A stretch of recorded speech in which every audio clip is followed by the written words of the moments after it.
तो हम आगे की तरफ चलते हैं एंड आपको पता है कि जैसे ही ये कंडीशन फॉल्स होगी तब एल्स रन होगा, अदरवाइज एल्स जो है वो कभी रन नहीं होगा। ठीक है, तो फ्लो आप जो है देख ले। हम जब इफ़ एंड एल्स की बात करते हैं तो हम आपको दोबारा बता देते हैं कि हम इफ़, ठीक है, देन हमारी कंडीशन यहाँ आएगी। ठीक है, एंड कोड जो है वो ये एग्जीक्यूट होगा। ये कोड तब एग्जीक्यूट होगा जब ये कंडीशन ट्रू होगी। मींस जैसे ही ये कंडीशन ट्रू होती है तो यहाँ से यहाँ से कोड स्टार्ट होना शुरू होगा। बिकॉज आपको फ्लो पता है कोड का कि लेफ्ट टू राइट एग्जीक्यूट होता है, टॉप टू बॉटम होता है। तो ये यहाँ से जैसे ही ब्रेसिस के अंदर जो है कोड एग्जीक्यूट होना शुरू होगा, तो यहाँ से कोड एग्जीक्यूट होना शुरू होगा टिल एंड तक। फॉर इंस्टेंस यहाँ तक, ठीक है, यहाँ तक जो है वो कोड एग्जीक्यूट होगा। अगर तो मोर देन 2 लाइन्स हैं, अगर तो थाउजेंड्स लाइन्स हैं, तो कंडीशन ट्रू होने के बाद सारे का सारा कोड एग्जीक्यूट होना है एनी हाउ। बट कंडीशंस पे डिपेंड करता है कि अगर कंडीशंस ट्रू है तो। जब हम एल्स की बात करते हैं तो हम एल्स का सिंटैक्स ऐसे है।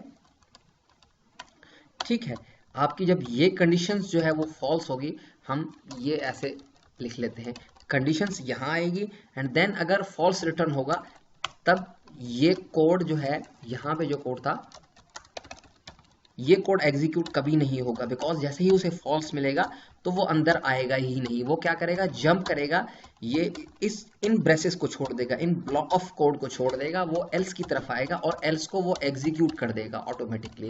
अगर तो कंडीशन वो फॉल्स होती है तो ये कोड ज़रूर एग्जीक्यूट होगा। अगर कंडीशन ट्रू होती है तो जस्ट ये कोड एग्जीक्यूट होगा एंड एल्स आपकी कभी वर्क नहीं करेगी। ठीक है, एंड आप बात करते हैं जो है वो कंडीशंस की। इफ़ आपका हो गया, एल्स हो गया, देन आपका जो है एल्स इफ जो है वो कैसे काम करता है। सॉरी, हमने इफ एल्स लिखा था। एल्स इफ आपका जो है वो कैसे काम करता है। एल्स इफ आपका ऐसे काम करता है कि यहाँ पे आपने एल्स लिखी, इसे आप छोड़ें। एल्स इफ मीन्स आप जो है कंडीशन दोबारा चेक करवा रहे हैं। ये ऐसे ही है। फॉर इंस्टेंस हम कहते हैं कि x इक्वल्स टू 10। ठीक है, फिलहाल के लिए हम कहते हैं कि x इक्वल्स टू 10। फिर नीचे आने के बाद हम कहते हैं कि बिकॉज ये जो ब्रेसेस है यहाँ स्टार्ट हो रही हैं, आप देख सकते हैं यहाँ एंड हो रही हैं। देन हम यहाँ से जो है एक और इफ चला रहे हैं जिसे हम एल्स इफ कह रहे हैं। एक और दफ़ा कंडीशन हम चेक करवा रहे हैं। हम कह रहे हैं कि x ग्रेटर देन 10।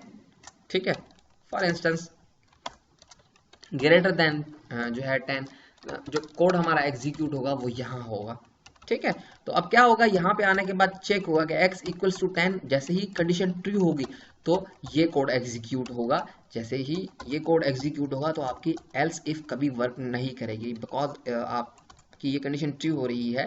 ठीक है, जैसे ही यहाँ तक आएंगे तो वो चेक तो सारा ही करेगा यहाँ से लेके यहाँ तक, बिकॉज आपको एग्जीक्यूशन का फ्लो पता है। टॉप टू बॉटम होता है, लेफ्ट टू राइट होता है। ये हमारा टॉप है, फॉर इंस्टेंस ये हमारा टॉप है। फर्स्ट स्टेटमेंट हमारी यहाँ है तो लेफ्ट यहाँ से स्टार्ट होगा एंड राइट ये है हमारा। जैसे ही लाइन जो है वो टर्मिनेट होगी वो नीचे आएगा एंड देन ये बिल्कुल स्पेस खाली है। ठीक है, फिर वो नीचे आएगा एंड ये कोड एग्जीक्यूट होगा, चेक करेगा। कंडीशन अगर ट्रू होगी तो ये कोड रन करेगा। ठीक है, उसके बाद में जो है वो एल्स इफ ज़रूर चेक करेगा, बिकॉज एल्स इफ भी आपका इफ की तरह ही काम करता है। बट आप जब मोर देन सेम कंडीशंस को जो है चेकिंग जो है बार बार करवाते हैं बेस्ड ऑन कंडीशंस, तो आप सेम आपका वेरिएबल है, आप चेक करवा रहे हैं ग्रेटर देन 10 है, बिल्कुल 10 नहीं है, तो वो क्या करेगा, यहाँ पे आने के बाद जो है वो ये एग्जीक्यूट नहीं करेगा, बिकॉज यहाँ पे उसे जो है फॉल्स मिल रहा है। ठीक है, एंड हमारा स्विच भी कुछ इसी तरीके से काम करता है। हम जब स्विच की तरफ आएंगे तो हम स्विच को भी जो है फर्दर जो है एक्सप्लोर करने की कोशिश करेंगे, डिफाइन करने की कोशिश करेंगे, बिकॉज स्विच जो है बहुत इंपॉर्टेंट है। मोस्ट वाइडली यूज होने वाली जो कंडीशन बेस्ड स्टेटमेंट है हमारी, तो वो इफ एल्स में ही हम ज़्यादातर चेकिंग करवाते हैं।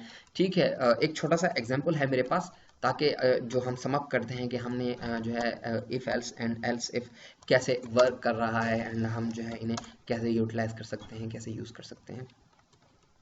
हमारे पास एक जो है टेक्स्ट फील्ड है, ठीक है, एंड एक हमारे पास बटन है। ठीक है, जैसे ही मैं वैल्यू दूंगा, मींस वैल्यू जो है अगर मैं 18 ईयर से मैं कम दूंगा तो वो मुझे बताएगा कि भाई आप जो है टीन एज हैं, ठीक है, आप नौजवान हैं। अगर मैं जो है ग्रेटर दूंगा 18 से, 18 से अगर मैं वैल्यू ग्रेटर दूंगा तो वो हमें कुछ नहीं बताएगा, ठीक है। तो फिलहाल के लिए हम यहाँ पे आते हैं। आप देख सकते हैं कि मेरे पास एक टेक्स्ट फील्ड है, ठीक है, देन मेरे पास एक बटन है, ठीक है, देन मेरे पास एक डिव है फीडबैक की, ठीक है। थोड़ा सा सेपरेट कर देते ताकि आपको चीज़ें समझ में आए। बटन पे मैंने ऑन क्लिक का इवेंट लगाया हुआ है। जैसे ही बटन पे क्लिक होगा तो एक इवेंट अकर होगा जो ये फंक्शन को कॉल करेगा। हम फंक्शन के बारे में डीपली देखेंगे, फिलहाल जो है आपको ये जस्ट जो है समझाने के लिए है कि हो क्या रहा है। जैसे ही फंक्शन कॉल होगा तो फंक्शन यहाँ आएगा, बिकॉज हम एक्सटर्नल स्क्रिप्टिंग पे काम कर रहे हैं। आप देख सकते हैं कि हमने एक फाइल अटैच की हुई है।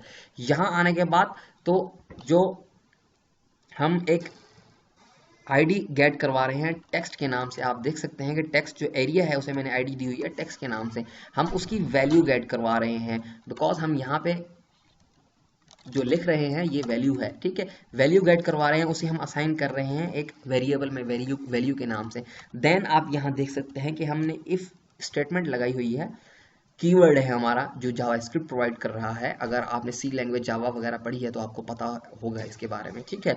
अदरवाइज बिगनर्स के लिए कि ये सेम है हमारा फ्लो। आपको पता है कि इफ देन आपकी जो है ब्रैकेट्स हैं, देन आप ये देख सकते हैं कि जो है वो कंडीशन हमारी यहाँ है, यहाँ पे कोड हमारा एग्जीक्यूट हो रहा है, एंड जहाँ पे लाइन जो है वो टर्मिनेट हो रही है। यहाँ देखें आप, ये ब्रेसेस हमारी यहाँ तक। तो ब्लॉक ऑफ कोड हम इसी वजह से कहते हैं, बिकॉज यहाँ पे अगर आप ये कोड बार बार जो है लिखते हैं तो ये सारे का सारा कोड एग्जीक्यूट होगा अगर तो ये लीगल है, ठीक है, ये तभी एग्जीक्यूट होगा। तो हम जो है ट्राई करते हैं।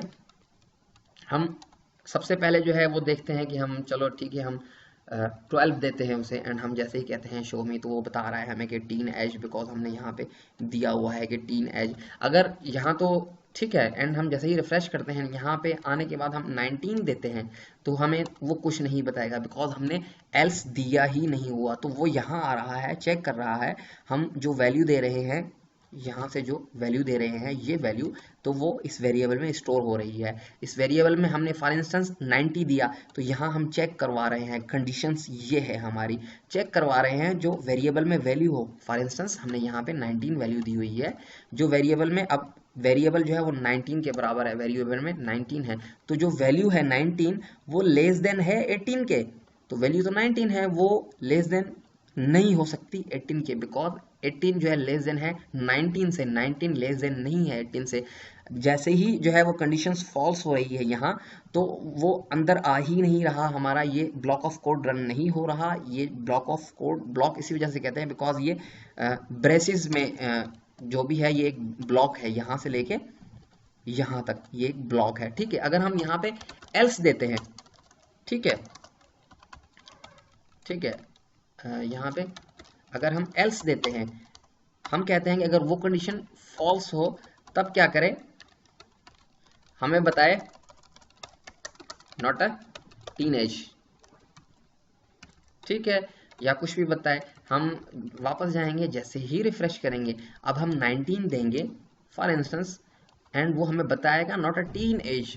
तो आप चीज़ों को जो है ऐसे मैनेज कर सकते हैं। अब आप ये नहीं है कि यहाँ पे आप एल्स आप नीचे भी लेके आ सकते हैं, यहाँ पे आप ऐसे लेके आ सकते हैं, तो कोड आपका जो है वो प्रॉपर ही रन होगा। बिकॉज हमने आपको पहले ही बताया था कि वो जो है वो ट्रिम कर देता है, वो जो है वो कंसीडर नहीं करता लाइन ब्रेक को, या आप अगर आप स्पेसिस देते हैं तो ये था हमारा फिलहाल जो है कंडीशंस के बारे में। हम और भी एक्सप्लोर करने की कोशिश करेंगे। तो फिलहाल जो है ये ओवरव्यू है आपका कि आपका एक फ्लो कैसे चलता है जो है इफ़ एंड एल्स का।